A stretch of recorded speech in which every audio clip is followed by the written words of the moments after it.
সিরিয়ার ইসরায়েল বিরোধী president Bashar আল আসাদকে ক্ষমতাচ্যুত করার পর সশস্ত্র গোষ্ঠী হায়াত তাহরির আল শাম দামেস্কের ক্ষমতা গ্রহণ করে। দেশটির বর্তমান প্রেসিডেন্ট আহমেদ আল শারা এবার ইসরায়েলের সঙ্গে কূটনৈতিক সম্পর্ক স্থাপনে আগ্রহ প্রকাশ করেছেন, এমনটাই দাবি করেছেন সাবেক ব্রিটিশ কূটনীতিক ক্রেইগ মারি।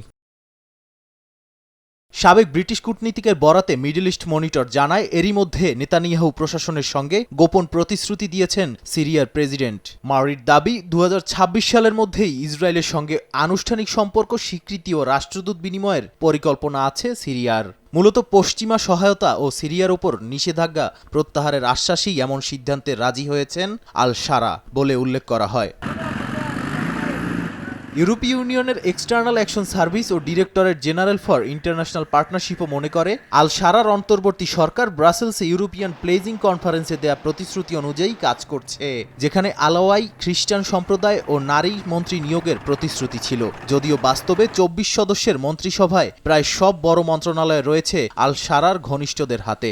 সংখ্যালঘুদের জন্য বরাদ্দ মাত্র 3টি মন্ত্রণালয়, একমাত্র নারী মন্ত্রীও কানাডা প্রবাসী খ্রিস্টান। ব্রাসেলসে সম্মেলনে সিরিয়ার জন্য বরাদ্দ হয়েছে $62 লাখ ঋণ ও অনুদান, যার অর্ধেকই দিয়েছে ইইউ। এছাড়া ক্রেইগ মারি আরও দাবি করেন, সিরিয়ায় মোতায়েন করা ব্রিটিশ MI6 ও বিশেষ বাহিনী আল জোলানিকে সরাসরি সমর্থন দিয়ে যাচ্ছে, এমনকি দেশটির কট্টরপন্থী দলগুলোকেও একে একে নির্মূল করার পরিকল্পনা রয়েছে পশ্চিমা মিত্রদের। যদিও এ নিয়ে এখনও কোনো প্রতিক্রিয়া জানায়নি দামেস্ক। নাদিম মারজান, সময় সংবাদ।